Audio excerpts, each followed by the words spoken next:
So guys, welcome back to the channel NSCVGC. This is Gogu Chandran and today we are going to discuss the fifth part of the lockdown series NEET JEE 2020 Physics. Okay. So if you have not subscribed the channel yet, please do it.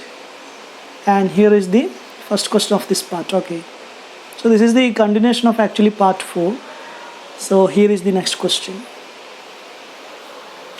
And this question is from again gravitation. Two satellites A and B revolve around the Earth in circular orbits of radius r and 3r from the surface of Earth.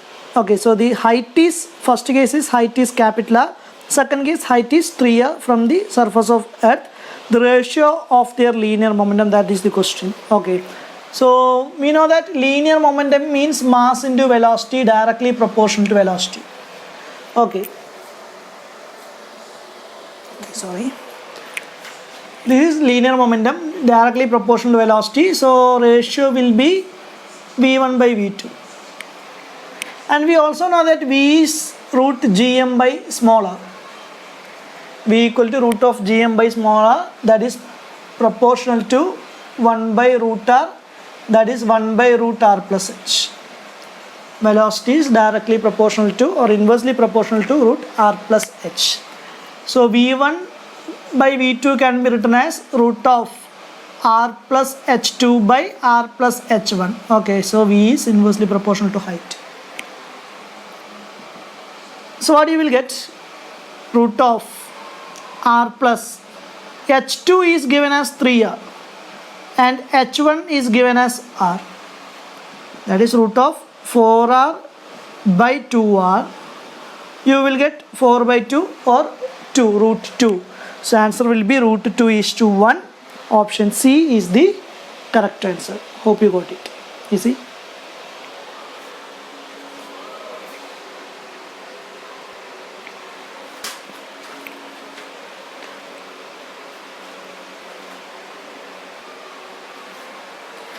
So friends, this is the question from current electricity. You can see that two cells are connected in parallel. Okay, 10 volt and 15 volt having internal resistance 1 ohm and 0.6 ohm respectively, and they're asking what is the total voltmeter reading. That is the question. See, if two cells are connected in parallel, then the equivalent EMF, net EMF of all this voltmeter reading is given by E1 R2 plus E2 R1 by R1 plus R2. This is the equation. By her the value. Okay, if two cells E1 and E2 are connected in parallel, the equivalent EMF is given by E1 R2 plus E2 R1 by R1 plus R2. So you can take E1 as 10. So this is E1 R1, this is E2 R2. So 10 into 0.6 plus 1 into 15 divided by 1 plus 0.6, that is equal to 21 divided by 1.6. Okay, 21 divided by 1.6. What will be the value? 21 by 1.6. How much? You will get 210 by 16 or 105 divided by 8 equal to 1. How much? 13.1 nearly, right? 13.1. Option B is the correct answer. So we are moving to the next question. Take a screenshot of this. Okay.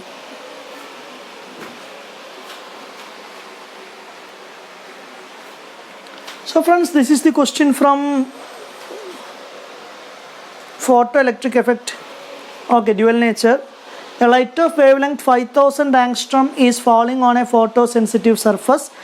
If the surface has received 10 raised to minus 7 joule of energy, number of photons striking the surface. So this is the case, and we know that lambda is given, total energy is given. We have to find total number of photons. The concept is total energy equal to n into h nu. For one photon energy is h nu, so n photons it will be n into h nu, or n you can write as E divided by h nu. Nu can be written as c by lambda. Nu can be written as frequency, can be written as c by lambda. Now what is E given? 10 raised to minus 7. Lambda means 5000 angstrom means 5 into 10 raised to minus 7 meter. We know the value of H equal to 6.6 into 10 power minus 34 and C equal to 3 into 10 raised to 8. And if you solve this, you will get option B 2.5 into 10 raised to 11. That will be the answer. Okay, so I have a small suggestion to you. While you are watching the question videos from my videos or you are reading the question, just pause the video, try to do it yourself, and unless if you are getting the answer, then only play it, okay, and find the solutions. If you already get the solution, then directly move to the next question. Okay, just forward the present video, forward to next video. Okay, not next video, next question. And just check whether if you are doing 7 to 10 questions in a session, just check how much marks you are getting. If you take one question 4 marks, negative 1 mark, just check by yourself. Okay, these questions are actually based on NTA questions, so it's important, try to do it yourself. Okay. So we are moving to the next question.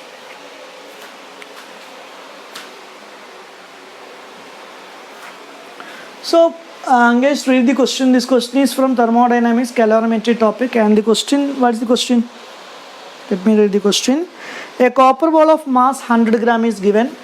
A copper ball of mass 100 gram is given, and mass of copper ball, let MB be the mass of the copper ball. It is dropped in a calorimeter of mass 100 gram. Calorimeter of mass 100 gram filled with water. Water is having mass 170 gram. Okay, and the temperature of ball we have to find. It is T. We have to find the temperature of ball. Given copper calorimeter has a temperature 30 degrees Celsius, and water is also having a temperature 30 degrees Celsius because water is placed in the calorimeter. And it is given that room temperature 30 degrees Celsius. Okay, resulting temperature of the system, I am writing resulting temperature TR equal to 75 degrees Celsius, because it is the case when you mix a low temperature body and high temperature body, both will interchange their energy. Finally they will attain a common temperature. That resulting temperature is given as 75 degrees Celsius. So in this case copper is one body. Okay, copper is put inside the water in the calorimeter.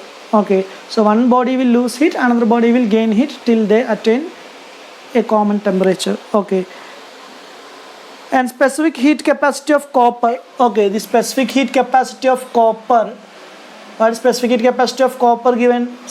C copper Cc equal to 0.1 calorie per gram per degree Celsius, and we also know that for water specific heat capacity 1 gram per degree per kilogram, 1 calorie per gram per degree Celsius for water. Okay, so these are the given values. Okay, now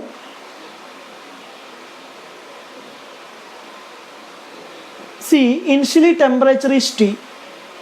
It is put into 30 degrees Celsius, and resulting temperature we are given resulting temperature. So this resulting temperature will be between T and 30 degrees Celsius.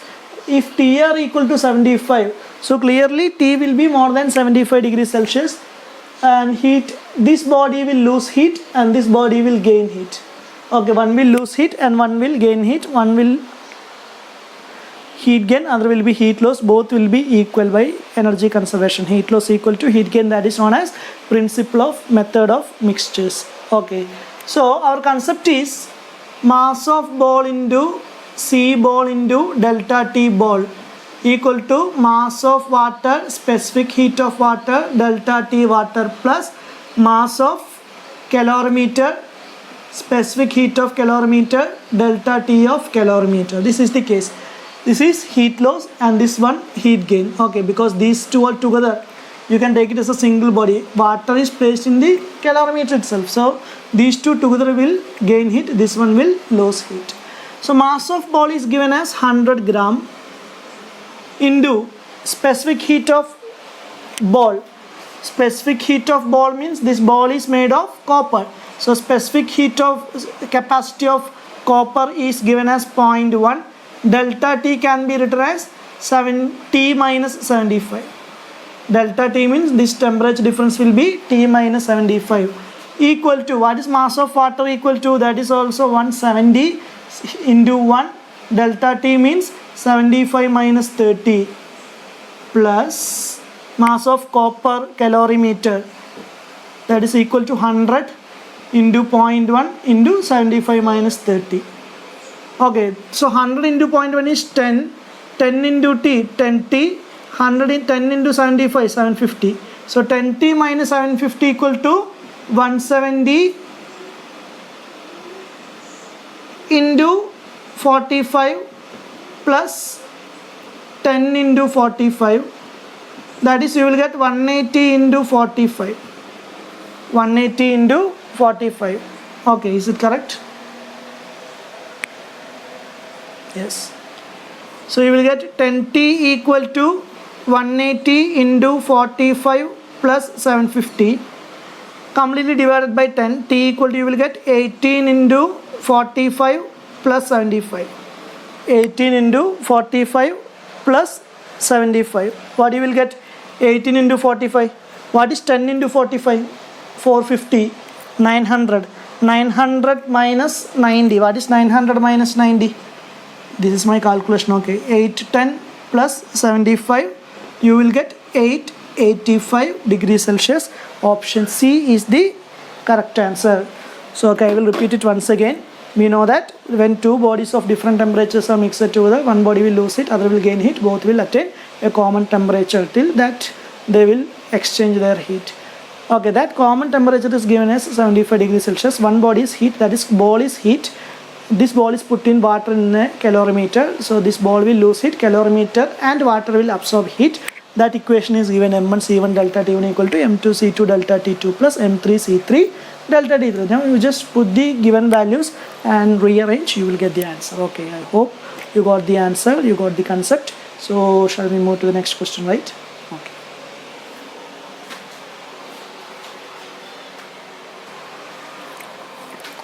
So this is the question from electrostatics.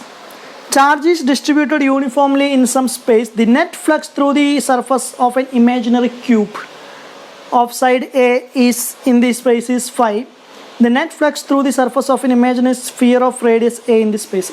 So there is some charge flowing through some space, passing through some surface. If it is cube, if the surface is cube, the flux is given as phi. If the surface is sphere, what is the equivalent flux? That is the question. Okay, fine. We know that flux means nothing but Q by epsilon 0. Or the Q can be written as, here radius is given. So since radius is given, we have to find charge or side of the surface is given. If radius or side whatever is given, you have to write Q in terms of charge density, volume charge density, because this is flowing through the bulk, not just through a surface, not just through some area or line. This is completely passing through the whole volume. Okay, so Q can be written as rho into volume divided by epsilon 0. Okay, so in the first case, volume can be written as cube, A cube by epsilon 0. In the second case, phi dash, rho into its volume is 4 by 3 pi r cube by epsilon 0. If you divide phi dash and phi, if you divide these two, rho will cancel, epsilon 0 will cancel, you will get 4 by 3 pi a cube by a cube, that is 4 by 3 pi. Or what is phi dash equal to? You will get 4 by 3 pi phi. Phi dash equal to 4 by 3 pi phi. Hope you got it, and we are moving to the next question.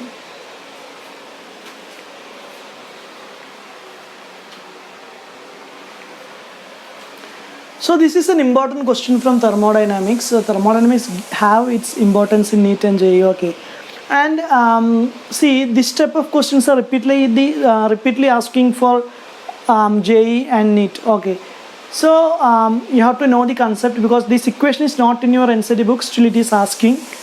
And the general case, PV raised to n equal to constant, this can any value, this type of equations are known as polytropic process. PV raised to n equal to constant, where n is known as polytropic index. Okay, ratio specific heat, that is what is n, not n.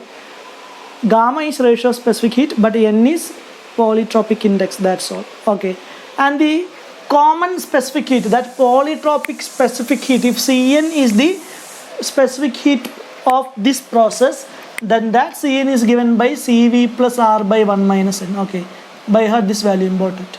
Polytropic process, specific heat of a polytropic process is given by Cv plus R by 1 minus n.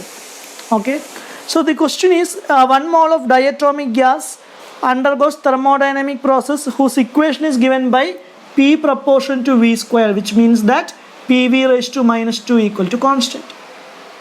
So in this case n is minus 2. When you compare n equal to minus 2, molar specific heat capacity, Cn is molar specific heat capacity. We have to find Cn. What's the equation for Cn? Equal to Cv plus R by 1 minus n. Since the gas is said to be diatomic, its Cv value is 5 by 2R. That you have to know. Cv diatomic equal to 5 by 2R plus R by 1 minus minus 2.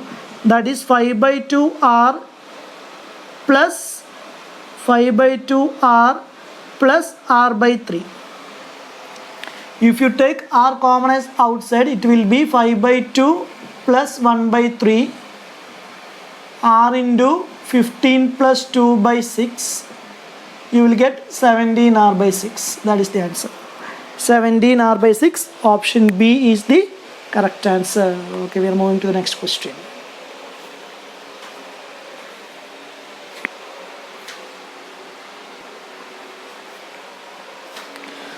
So this question is from collision. Read the question. A metal ball falls from a height of 1 meter onto a steel plate and jumps up to a height of 81 centimeter. Coefficient of restitution. Okay, nothing. Simple. The ratio of coefficient of restitution E. If E is coefficient of restitution, then E square means final height by initial height. Only if it is jumping initial height as h1. Okay, if its initial height is h1, it is hitting the ground and falling through a height h2. Then that ratio h2 by h1 will be E square. Then the h final is given by 81 centimeter, convert it into meter, 0.81 meter by initial height is 1 meter. You will get 0.81. If E square equal to 0.81, what is E equal to? Root 0.81, that is equal to 0.9. Option C is the correct answer. Okay. Option B and D you can directly neglect because the maximum value of E will be 1. Maximum value of E will be 1, minimum value will be 0. The value of E will be between 0 and 1. So in considering in that case itself, you can neglect option B and D. Okay.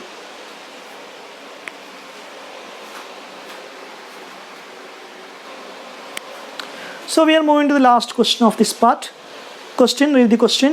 Which among the following has hydrogen-like spectrum whose lines of wavelength have 4 times shorter than those of atomic hydrogen?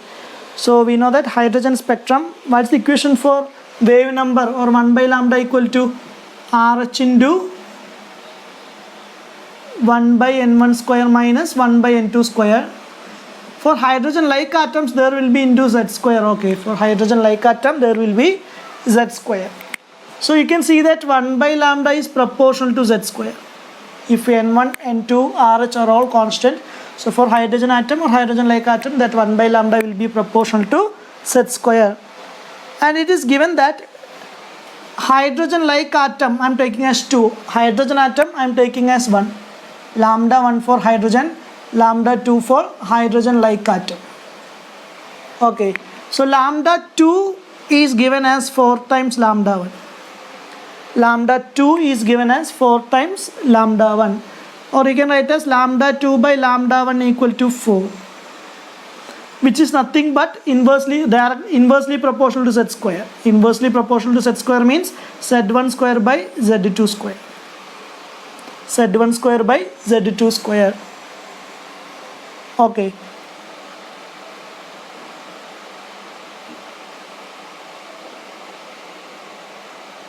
It is given that 4 times shorter, not larger. 4 times shorter means 1 by 4. 4 times shorter means 1 by 4. Okay, it is shorter.